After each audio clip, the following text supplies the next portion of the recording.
Hello guys, welcome to Asia YouTube channel. మీకు ఈ video నచ్చితే కనుక ప్లీజ్ ఫ్రెండ్స్ లైక్ చేయండి, షేర్ చేయండి, సబ్స్క్రైబ్ చేయండి, కామెంట్ మాత్రం తప్పకుండా చేయండి. మరిన్ని వీడియోస్ కోసం నా ఛానల్ని సబ్స్క్రైబ్ చేస్తారని అనుకుంటున్నాను. ప్లీజ్ ఫ్రెండ్స్ నచ్చితే ఒక లైక్ కొట్టుకొని సబ్స్క్రైబ్ చేసుకున్నట్టు. ఫస్ట్ ఫోన్ వచ్చి రామ్ ఎత్తుతాడు, ఉరుక్కొచ్చుకుంటే రామ్ ఎత్తుతాడు. రామ్ ఎత్తినప్పుడు బిగ్ బాస్ ఏమంటాడు, రాము మీరు ఉరికొచ్చిన విధానం ఏంటంటే కామెడీగా ఇట్లా ఉరికొచ్చిన బిగ్ బాస్ అంటారు.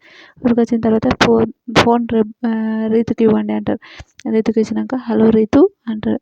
బిగ్ బాస్ అంటది. బిగ్ బాస్ అన్నప్పుడు రీతుకి ఏమని చెప్తాడు, ఇప్పుడు మీరు కొత్త రెబల్ అవుతున్నారు అంటే నవ్వుతుంటుంది. మీరు కొత్త రెబల్ అవుతున్నారు, మీరు ఇది సీక్రెట్ టాస్క్, మీరు కొత్త రెబల్, మీరు ఇంట్లో ఒకరితో పెద్ద గొడవ పడి ఇంట్లో ఎవరినైనా ఒకరిని కిల్ చేయాలి అని అంటారు. అది హైలైట్ అనిపించింది నిజంగా. ఇంట్లో ఎవరితోనైనా పెద్ద గొడవ పడాలంటే ఫస్ట్ రీతు నిఖిల్తో ట్రై చేస్తుంది. అది అంత పెద్ద గొడవ కాదు. అందుకోసమే తర్వాత వాళ్ళంతా అది ఫన్గా తీసుకుంటారు. ఫన్గా తీసుకున్నందుకు మళ్ళీ పోయి ఇమాన్యుల్తో నువ్వు పవన్ని తీయకపోతే బాగుండేది, ఎందుకు పవన్ని తీసావు అని పెద్ద గొడవ అవుతుంది. నువ్వే కదా టీమ్ లీడర్ లాగా అంత ఫీల్ అవుతున్నావు, ఇంత ఫీల్ అవుతున్నావు, పెద్ద గొడవ చేస్తుంటుంది.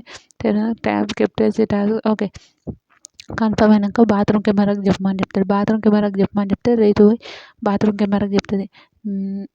ఫస్ట్ గౌరవ్ని తీసేద్దాం అనుకుంటాం. మళ్ళీ ఒక 2 minutes ఆగి గౌరవ్ని కాదు ఇతన్ని సాయిని తీయాలనుకుంటుంది.